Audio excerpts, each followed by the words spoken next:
तो जय हिंद दोस्तों, आज हम फिर आए हैं लेके यानी कि मैथ का टाइप 3 का पार्ट 10। अभी हम पार्ट यानी कि टाइप 3 का आपको हम थ्योरी बताएंगे और एक के क्वेश्चन थ्योरी के बाद हम सोल्व करेंगे, ठीक है। तो मैं सदानंद कुमार अल्फा कैंपस के माध्यम से आप सभी को अभी डिवाइजर क्वेश्चन यानी कि चल रहा है, जिसमें आपको पीडीएफ भी उपलब्ध करा दिया गया है। डिस्क्रिप्शन में लिंक है और देखिए। हाँ, मगर एक बात ध्यान रखिएगा, टाइप 10 यानी कि पार्ट 10 देखने से पहले पार्ट 1 देखिए, पार्ट 2 देखिए, सीरियल से देखिए, उसके बाद ही आपको समझ आएगा, अन्य तो समझ नहीं आएगा, ठीक है। तो आइए हम अभी क्वेश्चन डील करते हैं, यानी कि क्वेश्चन नहीं थ्योरी अभी डील करेंगे, फिर उसके बाद हम टाइप 3 का क्वेश्चन डील करेंगे। और देखिए किस प्रकार होता है। तो क्वेश्चन थ्योरी का लिखिएगा, हम बोल रहे हैं, और उसके बाद आप समझने की कोशिश कीजिएगा, ठीक है। तो क्वेश्चन क्या कहता है इसमें, क्वेश्चन टाइप 3 में क्वेश्चन कहता है 2 के पावर 2 गुने 3 के पावर 4 गुने 5 के पावर 2 का कहता है इतना का अभाज्य गुणनखंड ज्ञात कीजिए। यानी कि क्या कह रहा है, 2 के पावर 2, 3 के पावर 4 और 5 के पावर 2 का अभाज्य गुणनखंड कहता है ज्ञात करने के लिए। तो कुछ नहीं करना है, इसमें सिंपल सी बात है। यहाँ पर कहेगा अभाज्य गुणनखंड ज्ञात कीजिए। अभाज्य गुणनखंड ज्ञात करने के लिए कहता है, अभाज्य गुणनखंड ज्ञात करने के लिए कहता है, ठीक। तो यहाँ पर क्या कहिएगा, कुछ नहीं करना है। जब आपको अभाज्य गुणनखंड पूछेगा तो यहाँ पर लिखिएगा अभाज्य गुणनखंड बराबर अभाज्य गुणनखंड बराबर यहाँ पर क्या कर देना है, गुणनखंड की संख्या, ठीक ना, अभाज्य गुणनखंड की संख्या। तो इसमें क्या कहता है, जितना जिसके माथा पर है वो सबको जोड़ दीजिए। यानी कि 2 के पावर कितना है, 2 है, तो यहाँ पर क्या कर दीजिए 2, आप प्लस 3 के पावर कितना है, 4 है, तो 4, आप प्लस 5 के पावर 2 है, तो यहाँ पर 2। अब सभी को जोड़ दीजिए तो कितना हो जाएगा, 8 हो जाएगा। तो यही तो संख्या था, ठीक है। इसी में कहेगा, यानी कि आपको क्या अभाज्य गुणनखंड इतना हो गया। इसी में कहेगा आपको अभाज्य भाजकों की संख्या कितना है। यहाँ पर बोलेगा अभाज्य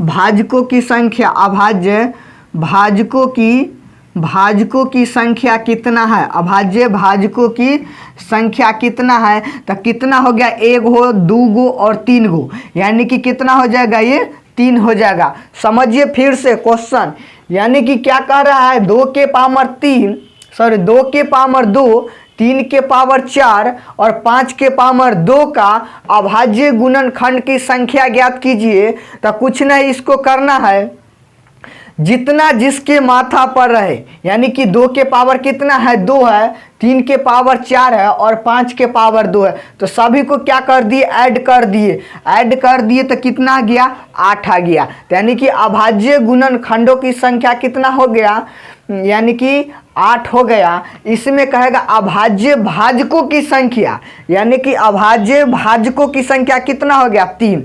क्यों, 1 बार और 2 बार और ये 3 बार, तो कितना हो गया, 3 बार हो गया। तो इसको क्वेश्चन लिखिए कॉपी पर और इसको समझने की कोशिश कीजिए, चूंकि ये थ्योरी है, ठीक है। अगला क्वेश्चन क्या कह रहा है, थ्योरी में देखिएगा, अगर इसे थोड़ा सा चेंज कर दे तो आप किस प्रकार इसको बना सकते हैं, इसको किस प्रकार बना सकते हैं। देखिए अगला क्वेश्चन क्या कह रहा है, 420 के सभी भाज्य गुणनखंड ज्ञात कीजिए। सभी भाज्य गुणनखंड ज्ञात कीजिए। सभी भाज्य गुणनखंड ज्ञात कीजिए। देखिए सभी भाज्य क्या कह रहा है, 420 के सभी भाज्य गुणनखंड ज्ञात कीजिए। सभी अभाज्य गुणनखंड कहता है। सॉरी, यहाँ पर क्या हो जाए, अभाज्य गुणनखंड कहता है। ठीक, यहाँ पर क्या कह रहा है, 420 के सभी अभाज्य गुणनखंड ज्ञात कीजिए। तो इसमें कुछ नहीं करना है, आपको हम इसे पीछे वाले क्लास में बताए थे। अगर नहीं देखे हैं तो सबसे पहले पिछला क्लास देखिए, पार्ट 1, पार्ट 2, पार्ट 3, उसके बाद ही यहाँ पर आइएगा। इसको क्या कर देना है, लसा कीजिएगा तो ये हो जाएगा 210, फिर इसको कीजिएगा तो ये 105 हो जाएगा। फिर यहाँ पर अगर इसको करते हैं 3 से तो 3 तिहाई 9 और 5 तिहाई 15 हो जाएगा। फिर इसको 5 से लगाते हैं तो 7 55, यानी कि इसको क्या कर दिए, 420 को हम लसा कर दिए। अब यहाँ पर क्या कहता है, 420 को लसा किए तो कितना हो जाएगा, 2 के पावर 2 गुने 3 के पावर 1, 5 के पावर 1 गुने 7 के पावर 1, इतना आ गया। अब इसमें क्या कहता है, 420 के अभाज्य गुणनखंड ज्ञात कीजिए। तो कुछ नहीं है, अभी हम पीछे बताए थे, यहाँ पर लिखिएगा अभाज्य गुणनखंड। अभाज्य गुणनखंड, अभाज्य गुणनखंड बराबर आपको कितना हो जाएगा, अभाज्य गुणनखंड का संख्या बराबर, अभाज्य गुणनखंड का संख्या बराबर हो जाएगा 2 के पावर कितना है तो 2 है, प्लस 3 के पावर कितना है तो 1 है, 5 के पावर 1 है और फिर 7 के पावर 1 है। ठीक है, तो यानी कि सबको जोड़ दिए तो कितना हो जाएगा, 3 2 5 हो जाएगा। यही तो अभाज्य गुणनखंडों की संख्या हो गया। कितना हो गया, यानी कि 420 की अभाज्य गुणनखंड की संख्या कितना हो गया, 5 हो गया। इसी में आपको बोलेगा अभाज्य भाजकों की संख्या कितना हो जाएगा, अभाज्य भाजकों की संख्या कितना हो जाएगा, अभाज्य भाजकों की संख्या कितना हो गया, अभाज्य भाजकों की संख्या कितना हो जाए तो 1 2 3 और 4 हो जाएगा। कितना हो जाएगा, 4 हो जाएगा। अभाज्य भाजकों की संख्या कितना हो गया, 4 हो गया। और अभाज्य गुणनखंडों की संख्या कितना हो गया, तो 5 हो गया। कुछ नहीं करना है, जितना हम इसको माथा पर लगाए तो सबको जोड़ दिए और जितना बार में आया था वो सबको हम क्या किए, काउंटिंग करके और लिख दिए। यही तो था। तो अगला क्वेश्चन देखिए और समझने की कोशिश कीजिए। अगर अच्छा लगता है और समझते हैं तो आप लोग कमेंट जरूर कीजिए, क्योंकि हम इसे अगला वीडियो फिर बनाएंगे। अगर आप लोग कमेंट करते हैं तो मुझे बहुत पसंद आता है और बात को आपको जवाब दिया जाएगा। ज़रूर एक दिन कमेंट का भी जवाब देंगे। थोड़ा सा क्वेश्चन अगला देखिए क्या कह रहा है। क्वेश्चन अगला क्या कह रहा है, 6 के पावर 10, 6 के पावर 10, 6 के पावर 10 गुने 7 के पावर हो जाएगा 17 गुने 15 के पावर हो जाएगा 12 गुने 11 के पावर हो जाएगा 13 गुने 15 के पावर फिर हो जाएगा 8। देखिए इसका क्या कहता है, 6 के पावर 10, 7 के पावर 17, 15 के पावर 12 और 11 के पावर 13 और 15 के पावर कितना हो गया 8। इस सब को क्या कर रहा है, अभाज्य गुणनखंड की संख्या ज्ञात कीजिए। अभाज्य गुणनखंड की संख्या ज्ञात कीजिए। लिखिएगा अभाज्य गुणनखंड की संख्या ज्ञात कीजिए। अभाज्य गुणनखंड की संख्या ज्ञात कीजिए। समझ जाइएगा यहाँ से थोड़ा सा क्या कहता है, 10 यानी कि 6 के पावर 10, 7 के पावर 17, 15 के पावर 12, 11 के पावर 13 और 15 के पावर कितना हो गया 8। इसका क्या कहता है, अभाज्य गुणनखंड की संख्या ज्ञात कीजिए। तो इसमें कुछ नहीं करना है, सबको जो कटने वाला है यानी कि उसको जो खंड होने वाला है उसको पहले खंड कर दीजिए। तो इसको हम क्या कर सकते हैं, 6 है तो 2 गुने 3 लिख सकते हैं। इसके माथा पर कितना है 10 है। ठीक है, ये तो 7 हो नहीं सकता तो इसको 7 के पावर 17 रहा। फिर 15 को हम किस प्रकार लिख सकते हैं, 5 गुने 5, 3 गुने 5 तो ये कितना हो जाएगा 12 हो जाएगा। फिर 11 को हम कुछ कर नहीं सकते हैं तो ये इतना ही तो रह जाएगा। फिर 15 है तो इसको हम 3 गुने 5 लिख सकते हैं तो कितना हो गया इतना। अब हम एक बार जानते हैं, पिछले क्लास में आप बताए थे, इसके माथा पर पावर 1 है, 3 के माथा पर 1 है, यानी कि पावर कितना है 1 है। तो यानी कि हम जानते हैं पावर के पावर, तो उसमें क्या हो जाता है गुना हो जाता है। तो इस समय अगर गुना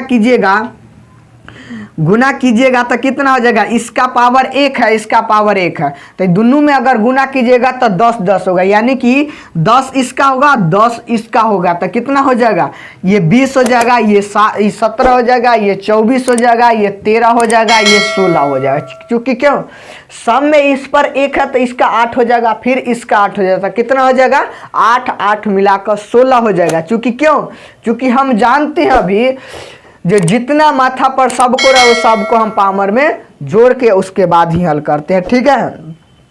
तो यहाँ पर थोड़ा सा देखिएगा क्या कहता है, यहाँ पर लिखिएगा अभाज्य गुणनखंडों की संख्या बराबर, अभाज्य गुणनखंडों की संख्या बराबर, अभाज्य गुणनखंडों की संख्या बराबर, अभाज्य गुणनखंडों की संख्या बराबर कितना हो जाएगा, देखिए इसका 10 इसका 10 तो ये हो जाएगा 20 प्लस इसका 17 और इसका 17 ही रह जाएगा, इसका 12 और इसका 12 तो कितना हो जाएगा 24 हो जाएगा, फिर इसका 8 और इसका 8 तो ये 16 हो जाएगा, ठीक है। अब सभी को जब ऐड कीजिएगा तो आपको 90 आ जाएगा, कितना आ जाएगा 90 आ जाएगा। तो यानी कि अभाज्य भाजकों की संख्या कितना आ गया 9 आ गया, अभाज्य गुणनखंडों की संख्या कितना आ गया 90 आ गया। अब इसी में कहेगा अभाज्य भाजकों का, अब इसी में बोलेगा अभाज्य भाजकों का, अभाज्य भाजकों का संख्या बराबर कितना हो जाएगा, ये हो जाएगा 13, ठीक है। अब यहाँ पर देखिए, यहाँ पर क्या कह रहा है, अभाज्य भाजकों का संख्या कितना होगा, तो 1 2 3 4 और 5 कितना हो जाएगा 5 हो जाएगा। यहाँ पर अभाज्य भाजकों की संख्या कितना हो जाएगा 5 होगा।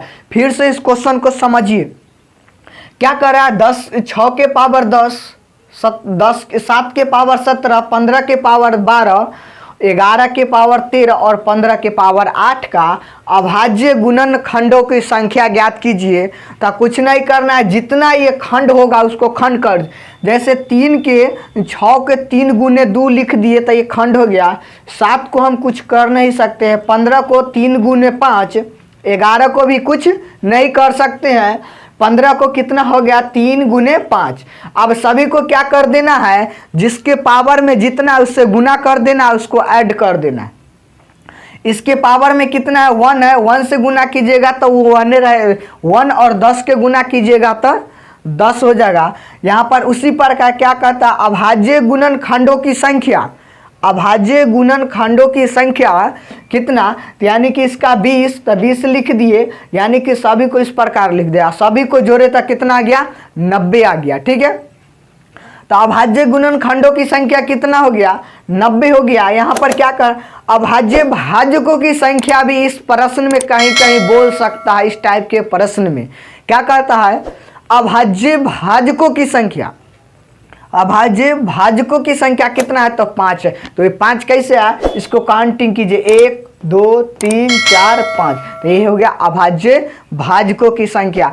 तो इसी प्रकार अगला क्वेश्चन देखिए, और नहीं समझते हैं तो आप कमेंट जरूर कीजिए, और अच्छा लगता है तभी आप सब्सक्राइब कीजिएगा। और नहीं के पावर 211 का अभाज्य गुणनखंडों की संख्या ज्ञात कीजिए। क्या कहता है, 30 के पावर 211 की अभाज्य गुणनखंडों की संख्या ज्ञात कीजिए। तो इसको कुछ नहीं करना है, सिर्फ इसको क्या कर देना है, तो इसको खंड में तोड़ देना है। तो इसको हम लिख सकते हैं 2 गुने 5 दूना 10 और 10 तिया 30, इस प्रकार इसको हम लिख सकते हैं। कोई दिक्कत हो तो बोलिएगा। क्या कहता है, 5 दूना 10 और 10 तिया 30 लिख सकते हैं। अब इसमें हम क्या कहता है, अभाज्य गुणनखंडों की संख्या कहता है ज्ञात करने के लिए।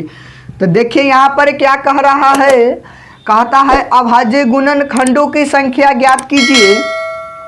यहाँ पर लिखिएगा अभाज्य गुणनखंडों की संख्या बराबर, अभाज्य गुणनखंडों की संख्या बराबर अभाज्य गुणनखंडों की संख्या बराबर, इसको कुछ नहीं करना है, जितना माथा पर उसमें सबसे गुना कर जोड़ दीजिए तो एक एक है, तो यानी कि 3 बार हो जाएगा 211, 3 बार कितना हो जाएगा 211 हो जाएगा। तो अब इसको जब जोड़िएगा तो कितना हो जाएगा, इसको आप जोड़िएगा तो आपको हो जाएगा 633 हो जाएगा। ठीक है, अब इसी में क्या कह रहा है, अभाज्य भाजकों की संख्या ज्ञात कीजिए। क्या कह रहा है, अभाज्य